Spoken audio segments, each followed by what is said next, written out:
하나님 말씀 함께 보시겠습니다. 열왕기상 14장 1절부터 10절 그리고 16장 1절부터 5절 말씀입니다. 하나님 말씀은 구약 열왕기상 14장 1절부터 10절 그리고 16장 1절부터 5절까지 말씀입니다. 열왕기상 14장 1절부터 10절 말씀 먼저 한 절씩 교독하시겠습니다. 제가 먼저 읽겠습니다. 그때 여로보암의 아들 아비야가 병든지라. 여로보암이 자기 아내에게 이르되 청하건대 일어나 변장하여 사람들이 그대가 여로보암의 아내임을 알지 못하게 하고 실로로 가라. 거기 선지자 아히야가 있나니 그는 이전에 내가 이 백성의 왕이 될 것을 내게 말한 사람이니라. 그대의 손에 떡 10개와 과자와 꿀 한 병을 가지고 그에게로 가라. 그가 그대에게 이 아이가 어떻게 될지 알게 하리라. 여로보암의 아내가 그대로 하여 일어나 실로로 가서 아히야의 집에 이르니 아히야는 나이가 많아 눈이 어두워 보지 못하더라. 여호와께서 아히야에게 이르시되 여로보암의 아내가 자기 아들이 병들었으므로 내게 물으러 오나니 너는 이러이러하게 대답하라. 그가 들어올 때 다른 사람인 채 함이니라. 그가 문으로 들어올 때 아히야가 그 소리를 듣고 말하되 여로보암의 아내여 들어오라. 내가 어찌하여 다른 사람인 채 함이냐. 내가 명령을 받아 흉한 일을 내게 전하리니 가서 여로보암에게 말하라. 이스라엘의 하나님 여호와의 말씀이 내가 너를 백성 중에서 들어 내 백성 이스라엘의 주권자가 되게 하고 나라를 다윗의 집에서 찢어내어 내게 주었거늘 너는 내 종 다윗이 내 명령을 지켜 전심으로 나를 따르며 나 보기에 정직한 일만 행하였음과 같지 아니하고 내 이전 사람들보다도 더 악을 행하고 가서 너를 위하여 다른 신을 만들며 우상을 부어 만들어 나를 노엽게 하고 나를 내 등 뒤에 버렸도다. 그러므로 내가 여로보암의 집에 재앙을 내려 여로보암에게 속한 사내는 이스라엘 가운데 외인자나 노인자나 다 끊어버리되 거렁더리를 쓸어버린 같이 여로보암의 집을 맑게 쓸어버릴지라. 아멘. 16장 1절부터 5절까지 말씀도 한 절씩 교독하겠습니다. 자, 먼저 읽겠습니다. 여호와의 말씀이 하나님의 아들 예후에게 임하여 바하사를 꾸짖어 이르시되 내가 너를 티끌에서 들어 내 백성 이스라엘 위에 주권자가 되게 하였거늘 내가 여로보암의 길로 행하며 내 백성 이스라엘에게 범죄하게 하여 그들의 죄를 너를 넓게 하였은즉 내가 너 바하사와 내 집을 쓸어버려 내 집이 느바스의 아들 여로보암의 집같이 되게 하리니 바하사에게 속한 자가 성읍에서 죽은즉 내가 먹고 그에게 속한 자가 들에서 죽은즉 이 중에서가 먹기라 하셨더라. 함께 읽겠습니다. 바하사의 많은 사적과 행한 모든 일과 권세는 이스라엘 왕 역대 지략에 기록되지 않나이다. 아멘. 이번 주부터 북왕국의 왕들의 역사에 대해서 간략하게 몇몇 왕들을 함께 살펴보려고 하는데 오늘은 북왕국 초대왕 여로보암 그리고 3대 왕 바하사의 두 사람의 왕을 함께 살펴보고 이 말씀들이 오늘 살아가는 우리의 삶과 신앙에 던지는 의미가 무엇인지에 대해 함께 생각해보는 시간을 갖도록 하겠습니다. 첫 번째, 자기 이름의 가치를 지켜야 합니다. 북이스라엘의 초대왕 여로보암은 아들이 병들었을 때 아내를 변장시켜서 아히야에게 보냈고 그 선지자는 앞으로 여로보암의 가문에 닥칠 비극에 대해서 예언하게 되는데 이는 첫 번째, 여로보암은 왜 아내를 변장시켜서 보냈을까요? 아히야는 여로보암이 왕이 되는데 북이스라엘을 분리하고 첫 번째 왕이 되는데 아주 결정적인 기여를 했던 예언자입니다. 여로보암이 솔로몬의 공사감독관으로 젊었을 때 일하고 있을 때 어느 날 들판을 가다가 이제 아히야라는 선지자를 만났는데 그 사람이 갑자기 자기 옷을 벗더니 겉옷을 12조각을 쫙쫙 찢어가지고 그 중에 10조각을 여로보암에게 주면서 하나님께서 이와 같이 나라를 찢어서 그 중에 10조각을 너한테 준다. 이스라엘 10지파가 앞으로 너를 따르게 될 것이다. 이런 의미죠. 그러니까 너는 이것을 가지고 가라. 이렇게 이야기했고 이것이 훗날 여로보암이 이제 왕이 되는 데 있어서 결정적인 사람들이 그 사람의 본의를 인정하게 되는 예언자가 이미 오래전에 하나님께서 그 예언자를 통해서 그렇게 예언하셨기 때문에 그것이 그 사람의 이제 권위의 이제 근간이 되는데 그런 예언자에게 아내를 보내면서 변장을 하라고 얘기합니다. 가난에게 떡 10개와 과자와 꿀 한 병을 가져가라 이렇게 이야기했는데 이것이 평범한 백성들이 보통 예언자들에게 찾아갈 때 들고 가던 예물의 양입니다. 그러니까 괜히 또 헌금도 많이 하고 이러면 정체질투 날까봐 보통 사람들이 헌금하면 그 정도 딱 들고 가서 전혀 다른 사람이니까 누군지 눈치채지 못하게 하고 그냥 가서 평범한 사람이 자식이 아픈 평범한 사람이 와서 이 아들이 어떻게 될까 물어보는 거죠. 그렇게 물어보라고 이야기했는데 왜 그런 자신을 감추었을까요? 왜냐하면 본인도 스스로 뭔가 잘못하고 있다는 것을 알기 때문인 거죠. 예언자가 자기를 환영하지 않을 거다. 하나님이 자기를 환영하지 않을 거다. 이것을 알기 때문에 자기가 뭔가 잘못하고 있다는 것을 알고 있기 때문에 왕이 되기 전에 여로보암이 참 빛이 나는 사람입니다. 대단한 사람이었죠. 사실. 그래서 솔로몬의 공사 감독자였는데 이스라엘에서 손꼽는 장군이자 또 기술자이기도 엔지니어이기도 하다 이런 뜻입니다. 왕의 공사라는 것이 되게 이제 요새나 성을 쌓는 것이고 성은 누가 잘 쌓느냐 하면 성을 공격해본 사람이 잘 쌓아요. 그러니까 이스라엘에서 가장 뛰어난 장군, 성을 공성전을 할 수 있는 사람이 수성전의 방어를 담당하는 성을 쌓는 역할을 하게 되는 것. 그러면서도 어떤 공학적인 이해, 사람들을 어떻게 동원해서 어디서 돌을 갖고 가고 어디를 보강해야 되는지 비용을 보면서 그걸 할 수 있는 그런 사람이 이스라엘에서 가장 뛰어났던 사람이 솔로몬 시대에 그 사람이 바로 여로보암이었고 그래서 솔로몬도 위협을 일으킬 만큼 나중에는 너무 이제 여로보암 일을 잘하고 다른 사람들이 많으니까 그 위대한 왕이 솔로몬이 위협을 일으킬 만큼 이는 대단한 사람이 여로보암. 뿐만 아니라 그런 개인적으로 인간적인 매력도 있었던 사람인 것 같아요. 뭐 쉬쉬했지만 결국 예언자가 뭐 여로보암에게 기름 부었다 이런 소문이 막 퍼져 나가면서 여로보암이 이제 결국 이스라엘에 있을 수가 없게 됩니다. 그래서 이집트로 망명을 하죠. 그런데 이집트에 망명을 했는데 파라오가 이 사람을 만나 보더니 자기 처제를 아내로 줍니다. 그러니까 아무것도 가진 거 없는 사람 망명객이잖아요. 가진 것도 없고 그리고 그 당시 이집트 파라오는 그 솔로몬의 장인이거든요.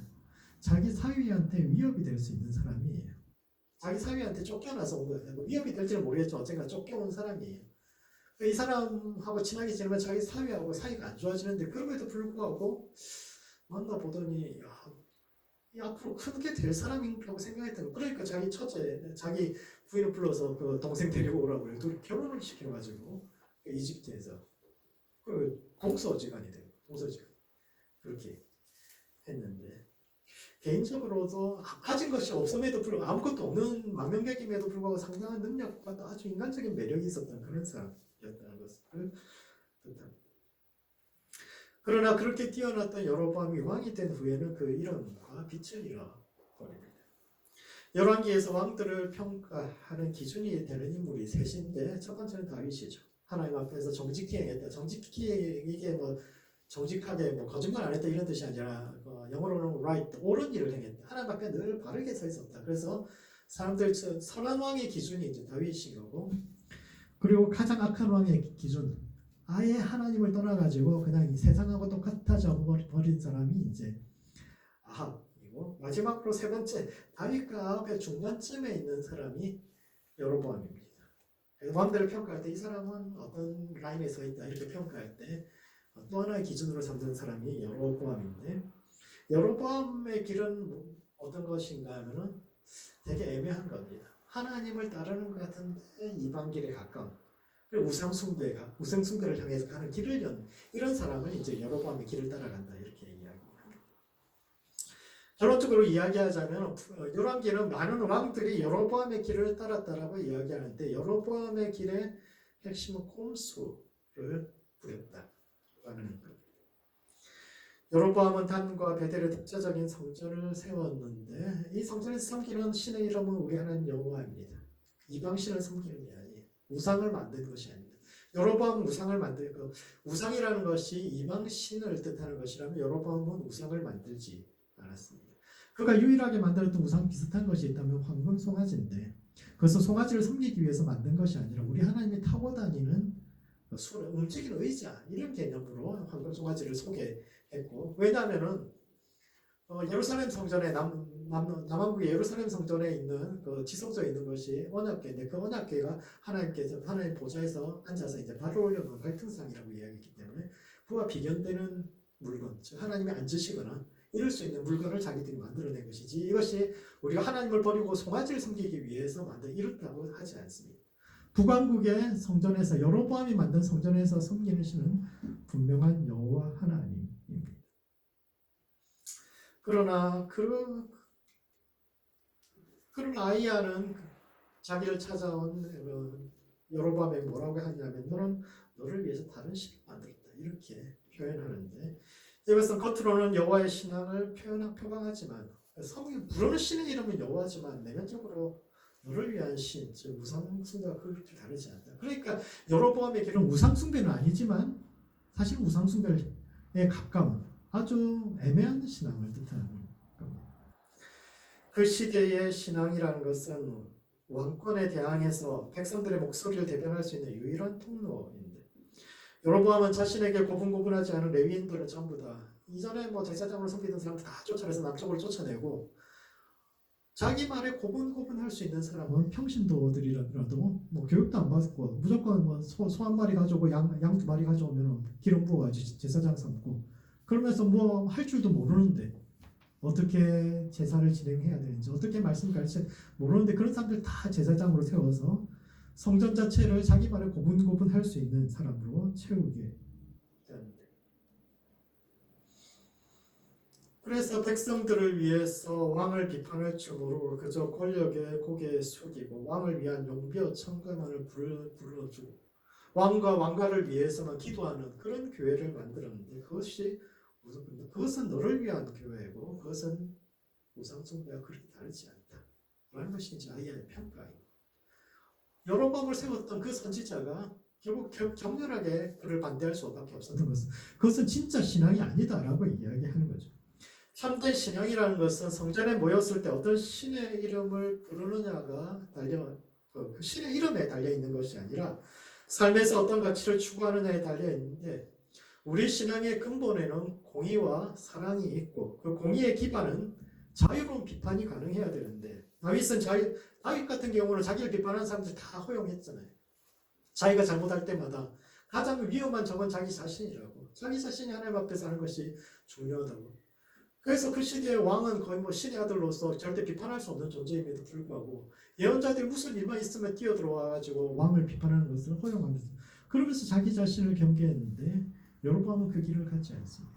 여로보암은 그 길을 가지 않고 오직 자기한테 좋은 말 해주는 사람들 이런 사람들만 모아서 결국 스스로의 이름을 잃어버린 자가 됩니다. 자기 이름을 감추어야 되는 존재 그 이름이 자랑스럽지 않은 존재 어디 가서 내가 그리스도인이라고 말할 수 없는 존재 그 존재가 되는 거죠. 하나님 앞에서 가야 할 길을 가지 못하니까 이름을 잃어버린 존재가 되고 합니다. 두 번째 그러므로 자기다움과 자신의 길 찾는 것을 포기하지 말아야 합니다. 여로보암 우상을 섬긴 적이 없어 이방신을 섬긴 적이 없습니다. 그러나 그의 신앙의 본질은 우상 숭배와 다르지 않고 자기만 그랬을 뿐만 아니라 이스라엘 백성들도 그렇게 우상 섬기는 길을 향해 가는 길을 열었던 사람인데 왜 그 시대 사람들은 이방신을 찾고 우상을 섬겼을까요? 왜냐하면 그들과 같아지고 싶었기 때문입니다. 결론적으로 그들의 가치관이 그렇게 변해버린 거죠. 우상은 본질적으로 이방신을 섬기는 것인데 고대 세계에서 같은 신을 섬긴다라는 것은 서로가 하나 되어가는 의식입니다. 서로 다른 가문이 결혼을 통해서 하나의 가족이 되듯이 서로의 신을 받아들인다는 것은 서로 다른 신을 섬기는 이들이 하나가 되어서 더 큰 공동체를 이루어간다라는 그런 의미요. 따라서 이스라엘 백성들이 원했던 것은 이스라엘 백성들이 이방신을 받아들였던 것은 우리가 이방과 같아지고 싶고 세상과 같아지고 싶었던 그들의 욕망을 드러내고 있는 거죠. 하나님 좋긴 한데 우리 하나님 좋기는 한데 너무 거룩하셔가지고 그분한테는 감히 우리의 욕망을 들어달라고 부탁하는 게 죄송스러워요. 부와 명예와 권력을 달라고 더 많이 갖고 싶다고, 내 마음대로 인생을 살고 싶다고, 그것을 하나님 앞에 말하는 것이 죄송스러워요. 그러니까 우리 하나님께는 감히 부탁할 수 없으니까 그것을 들어줄 수 있는 세상 신을 섬기고 싶은데, 그러니까 자꾸 이제 완전히 세상으로 가지도 못하고 세상 신과 우리 하나님을 자꾸 섞어가지고 그렇게 여로보암의 길을 쫓아가게 되는데, 문제는 세상과 하나 되어 가는 길은 결국은 자기 다움을 잃어가는 과정이라는 겁니다. 사람의 정체성이라는 것은 나와 타자를 구분할 수 있게 하는 차별성부터 출발하죠. 우리 각자가 이름을 갖는다라는 것은 내가 저 사람과 다른 나만의 이름을 갖는다는 것은 나는 저 사람과 다른, 나는 다른 동물들과는 다른, 나는 다른 존재와는 다른 나만의 이름을 갖는다는 것은 나만의 차별성을 가지게 된다라는 것인데, 우상을 섬긴다는 것은 그 차별성을 버리고 세상과 동화되어 가는 과정이요, 자기 다움을 잃어버려 가는 과정. 하나님의 백성이란 자기 이름이 있는데 자꾸 세상 사람들과 같아지려고 하는 것이 우상숭배의 과정입니다. 하나님의 백성은 세상에서 버림받은 히브리인들이 의미 없는 존재들이 아니라 오히려 세상을 구원할 도구가 될 수 있음을 보여주어야 할 특별한 사명을 가진 이들인데, 그들이 자신의 부르심과 독특성을 버리고 세상과 동화되고 비슷해지기를 갈망했기 때문에 결국 그들이 이름을 잃어버린 존재가 되었는데, 우리도 그와 같지 않습니까? 우리는 각자 독특하게 창조되어서 자신만의 부르심과 길이 있는데, 점점 나이 들수록 자신의 길을 포기하고 세상에 속하기 위해서, 또 그들 중 세상 사람들 중 하나처럼 되기 위해서 나를 깎아내고 자꾸 원하지 않은 둥글둥글한 존재가 되려다가 이름을 잃어버리고 노력하고 있지는 않습니까? 우리는 그리스도인이란 이름을 갖고 있지만 언제부터인가 십자가보다 세상의 가치를 더 중요하게 여기다가 마침내 그 이름을 잃어버려 가고 있지 않습니까? 그러므로 우리의 이름, 그리고 우리 이름의 가치를 지켜가야 합니다. 나 자신의 이름, 내 인생, 내 이름을 걸고 하는 나의 인생에 대해서, 또 그리스도인이라는 우리가 가진 그 이름의 가치를 지켜가야 합니다. 왕이 되기 전에는 너무 멋진 사람이었는데 왕이 되고 난 후에는 정로가 바른 길이 아니라 그 꼼수, 더 쉽게 가는 길, 편하게 가는 길 가려다가 이름과 빛을 잃어버리고 세상에 속하게 된 여로보암의 길이 아니라 삶의 고통과 부끄러움 속에서도 하나님을 바라보며 오직 하나님만 보며 걸었던 다윗의 길을 걸어가는 모든 성도들 되시기 바랍니다. 두 번째, 칼로 일어난 자는 칼로 망합니다. 북이스라엘의 3대 왕 바하사는 뛰어난 군사적인 재능으로 신분의 한계를 극복하고 왕이 되었지만 그 군사적 재능 때문에 결국 실패하게 되는데, 이는 첫 번째, 바하사는 쿠데타로 왕이 된 최초의 인물입니다. 바하사는 신분이 그리 높지 않은 사람이었다고 이야기합니다. 평민 출신이에요. 그리고 그 시대에 가난한 평민들이 출세할 수 있는 가장 좋은 길은 뭐냐면 군인이 되는 겁니다. 군인이 되는 거죠. 왜냐하면 나라가 처음 생기고 군대가 처음 생겼단 말이에요. 그러니까 일찍 들어가면은 진급이 빠른 겁니다. 우리나라 육사 8기인가 그렇죠. 11기하고 두 기수인가 세 기수밖에 차이 안 나는데 11기가 대위 달 때 8기는 별 따랐거든요. 2, 3년 먼저 들어가가지고 그러니까 이제 11기가 막 결국 쿠데타 일으킨 게 그런 것 때문에 자기보다 두세 살밖에 안 많은데 자기들은 막 소령도 못 달고 있는데 다 장군 달고 장관하고 막 이렇게 하니까 막 쭉 그렇게 했는데, 바하사도 그런 케이스입니다. 어린 나이에 군대 입대해서 두각을 나타냈죠. 처음 군대 생길 때 들어가가지고 막 두각을 나타내고 장군이 됐다가 나중에 왕의 자리까지 올랐는데, 그가 쿠데타의 명분으로 내세웠던 것이 여로보암의 무능입니다. 여로보암 너무 무능해. 그러니까 내가 왕이 돼. 이게 이제 그 사람의 이유죠. 여로보암이 왜 그렇게 이야기했냐면, 여로보암 제위 18년에 남왕국의 왕이었던 르호보암이 죽고 그의 아들 아비암이 왕이 됐는데, 되게 왕이 죽고 왕이 교체되는 시기가 되게 어수선한 시기잖아요. 그러니까 이제 그때를 틈타 가지고 여로보암이 무려 80만이나 되는 대규모의 군대를 동원해서 남한국을 공격했는데 그때 남한국이 동원할 수 있는 것이 40만밖에 안 됐어요. 군대 수 2배죠. 그리고 왕이 지금 뭐 어리고 뭐 전혀 실권 군대를 전부 다 휘어잡고 있지도 못하고 막 그런 상황이니까 다들 이길 거라고 생각했거든요. 근데 못 이겼어요. 뿐만 아니라 그 시대 이미 그 전에 로보암 왕 5년에 애굽 왕 시삭이 쳐들어와서 예루살렘을 점령하고 보물상고를 한번 싹 털어간 적이 있습니다. 시삭이 이제 아까도 말씀드렸다시피 여로보암의 서족하거든요. 그러니까 뭐 여로보암이 그 이집트에 망명해 있을 때 그 왕이 자기 처제를 줬잖아요.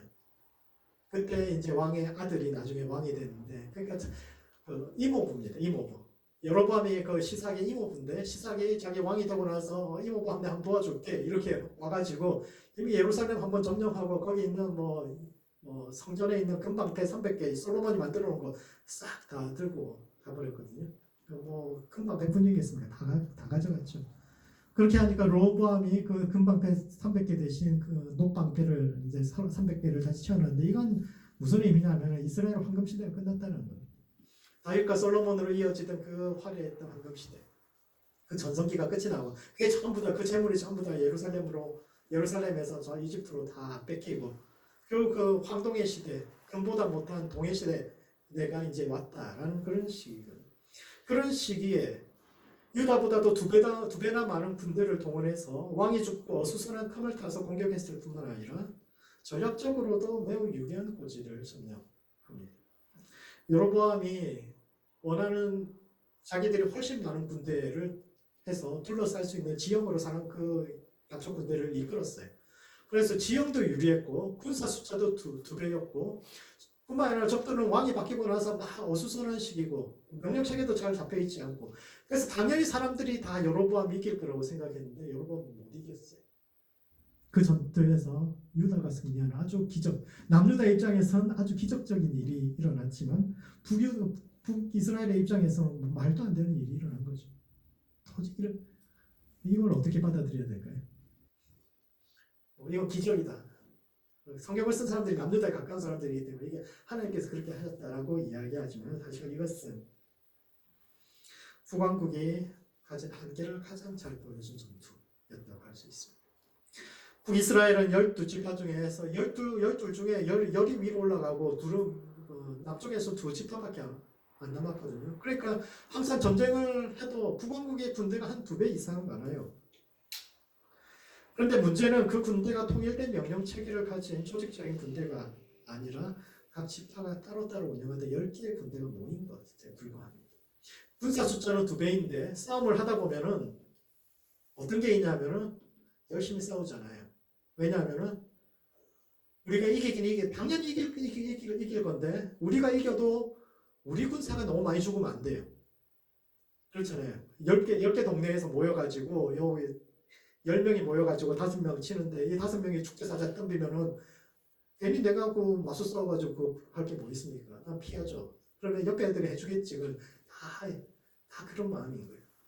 이스라엘 북왕국은 10지파가 그렇게 모였지만 그 10지파가 한 마음으로 똘똘 뭉쳐가지고 너 여기서 이게 안 되는 겁니다. 10개의 군대가 따로따로 명령체계를 가지고 있고, 그러고 있으니까 남유다는 지금 치면은 뭐 미래가 없으니까 죽기 살기로 싸우는데 이 사람들은 사람 싸우니까 그 연합의 한계가 잘 보여졌던 것이 바로 이제 그 전투였습니다.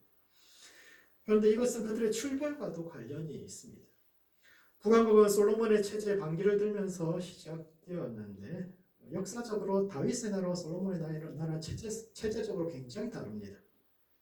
우리는 다윗의 나라와 솔로몬의 나라가 비슷할 거라고 생각하지만 그렇지 않습니다. 두 나라는 완전히 다른 체제를 가지고 있는데, 다윗은 왕가를 세우기는 했지만 대부분의 전쟁을 개인적인 사병 집단을 이용해서 전쟁을 했습니다.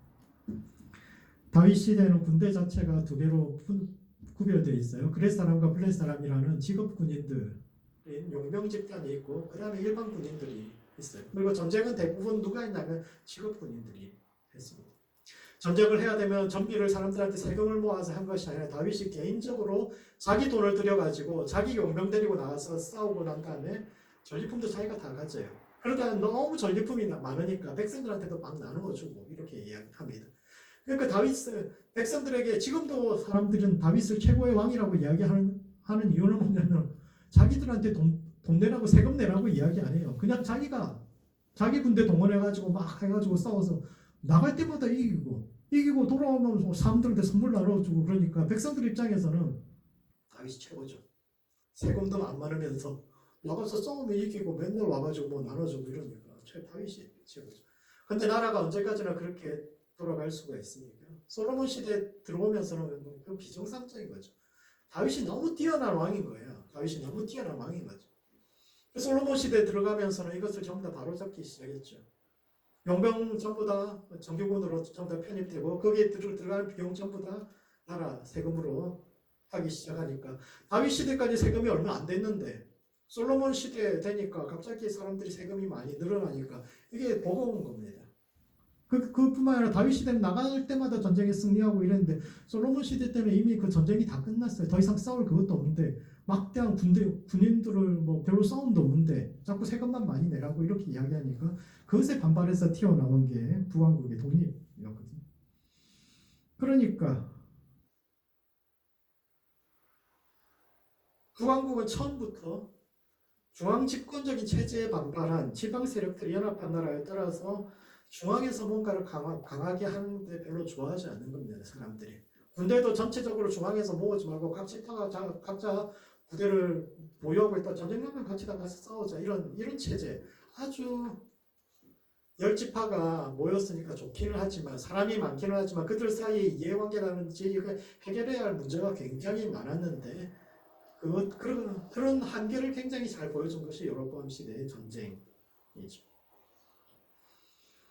그런데 이것이 보여주는 것은 인생에는 각자가 가진 한계가 있다라는 겁니다.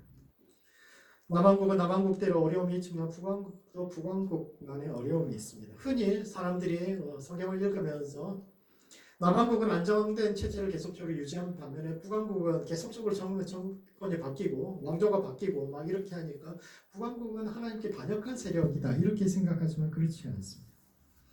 남왕국에는 남왕국의 길이 있고 북왕국에는 북왕국의 길이 있으며 남왕국보다도 북왕국이 훨씬 높은 수준의 정치력을 요구합니다. 훨씬 높은 수준의 지도자가 있어야 되죠. 왜냐하면 남왕국은 2집파밖에 안 되잖아요. 북왕국은 10집파에 10사람의 의견을 통일해야 한다고 생각을 해보죠. 사람이 많으면 작은 교회는 작은 교회들의 고민이 있고 큰 교회는 큰 교회들의 고민이 있는 겁니다. 여로보암은 10지파가 함께 공유할 수 있는 비전을 세워야 되는데 그렇지 않고 그냥 자기한테 듣기 좋은 말 하는 사람 가까이 두고 마음에 들지 않는 사람은 전쟁터에서 마음에 들지 않는 사람하고 마음에 들지 않는 지파는 전쟁터에 선봉에 세우고 이러니까 선봉에 선 지파들이 야 이거 뭐 왕하고 사이도 나쁜데 우리 힘 빼려고 제일 앞에 세우는 거 아니야. 그러니까 열심히 안 싸우고 뒤로 서로 미루고 왕하고 백성들 사이에 신뢰관계가 없으니까 유리한 전쟁에서도 결국 패배할 수밖에 없고 그것이 결국 바하사의 쿠데타로 이어지는 결과가 되는 겁니다. 두 번째, 그래서 칼로 일어난 자는 칼로 망합니다. 여로보암이 아비야와의 전쟁에서 패배하면서 북왕국의 한계가 드러났고 이에 바하사가 쿠데타를 일으킵니다. 여로보암이 죽고 그의 아들이 왕이 오른 지 2년 만에 쿠데타가 일어났는데 이것은 여로보암 죽자마자 그 쿠데타가 일어났다는 이야기입니다. 왜냐하면 왕이 죽고 나면 그 다음 왕이 즉위하는데 그 11월에 등극하면은 2달 만에 재위 2년이 되거든요. 즉 재위 2년째에 쿠데타가 일어났다는 것은 뭐 한두 달 만에 왕 바뀌고 한 서너 달 만에 결국은 쿠데타가 일어났다라는 건데 북왕국의 19명의 왕 중에서 7명이 2년도 다스리지 못하고 죽습니다. 쿠데타로 죽어요. 그러니까 북왕국 역사가 왕이 19명인데 그 중에서 7명은 뭐 해보기도 전에 죽었기 때문에 이 사람들은 뭐 다룰 가치도 별로 없죠. 여로보암은 새로운 시대를 열었지만 그의 나라는 2대 24년 만에 끝이 났고 그의 가문은 바하사에 의해 멸문당했는데 재미있는 것은 바하사 역시 2대 26년 만에 거의 비슷한 기간을 다스리고 그 가문도 똑같은 방식으로 멸문당합니다. 바하사는 한동안 성공적으로 왕권을 유지하는 것처럼 보여죠. 원래 군인 출신이기 때문에 싸움을 잘합니다. 그래서 아비암과 싸움을 여로보암 뺏겼던 땅을 이 사람이 왕이 되고 다시 다 찾아와요. 다시 다 찾아오고 심지어는 예루살렘 바로 위에 라마라는 곳에 이제 요새를 설치하고 굉장히 압박을 주었는데 그래서 거의 성공할 것처럼 보였는데 아사가 저기 그 북왕국 위쪽에 있는 아람에게 이제 돈을 주면서 저 위쪽에 좀 공격해달라고 이렇게 이야기해가지고 오히려 나중에 남왕국이 그 라마를 차지하게 되면서 오히려 위기에 처하게 됩니다. 아사 군인 출신으로서 그 자신의 그 군인적인 재능으로 승리하는 것처럼 보였는데 오히려 그것 때문에 결국 바하사가 멸망하게 되죠. 바하사에 대한 성경 기자의 평가는 그가 여로보암의 길로 행하여 이스라엘 백성들을 범죄하게 하였다라는 건데 그가 가는 길도 결국 여로보암의 길과 다르지 않았다라는 건데 결국은 이제 정로를 걷지 않고 편한 길, 쉽고 편한 길 찾아갔다라는 건데 어떤 것이 쉽고 편한 길인가 생각을 해보면은 자기보다 약한 유다 때려가지고 그것을 자기 정통성의 권위로 삼고 또 모든 문제가 생긴 것은 이전 정권의 문제다, 이전 왕의 문제다 이런 식으로 정오의 정치를 펼치면서 그 사람들이 모든 것을 해결하려다가 결국은 실패하게 됩니다. 바하사는 여로보암의 무능을 근거로 그의 가문을 공격했는데 그의 가문 역시 똑같은 이유로 자기 밑에 있던 장군에게 똑같은 이유로 시므리가 공격을 해서 무너지게 되는데 그러므로 쉽고 편한 길이 아니라 좁은 문으로 들어가야 합니다. 인생에는 각자가 지고 가야 할 짐이 있는데 쉽게 다른 사람의 인생을 판단하고 비판하기보다 참된 대안이 되기 위해서 노력해야 합니다. 여로보암의 길을 가지 않도록 주의해야 합니다. 쉬운 길, 편한 길, 자기에게 좋은 말 해주는 사람 옆에 두고 자기에게 싫은 말 하는 사람 멀리하고 그런 일을 하다가 망하게 되는데 그런 길이 아니라 좁은 문으로 들어가는 모든 성도들 되시기 바랍니다. 말씀을 정리하겠습니다. 열왕기상 14장과 16장에는 북왕국의 초대왕 여로보암과 3대왕 바하사의 이야기가 나오는데 첫 번째, 좁은 문으로 들어가는 삶을 살아야 합니다. 왕이 되기 전에 여로보암이 빛이 나는 사람이었지만 왕이 된 후에는 쉽고 편한 길만 골라가려고 했고 이로 인해서 스스로를 부끄러워하여 이름을 감추는 삶을 살았는데 우리는 그와 반대로 이름이 부끄럽지 않은 삶을 살아야 합니다. 인간 내면의 빛은 쉽고 편한 길을 가려고 하면 꼭 꺼지고 좁고 어려운 길을 가려고 하면 그 사람의 삶에서 굉장히 빛이 나는데 삶의 고난 앞에서 쉽고 편한 길 가려고 하지 말고 넓은 문으로 들어가지 말고 늘 좁은 문으로 들어가서 자신의 삶에서 계속적으로 빛을 이어가고 자기 이름의 가치를 지켜가는 성도들 되시기 바랍니다. 두 번째, 칼로 일어난 자는 칼로 망합니다. 바하사는 여로보암의 무능을 명분으로 쿠데타를 일으켰지만 그 역시 북왕국의 한계를 극복하죠. 북왕국에 근본적인 문제가 있는데 그 열 지파를 전부 다 아우를 수 있는 비전과 그들을 아우를 수 있는 정치력을 보여주는데 그런 것이 아니라 그냥 힘이나 아주 쉬운 방식으로 그걸 하려다가 실패했는데 쉽고 편한 길이 아니라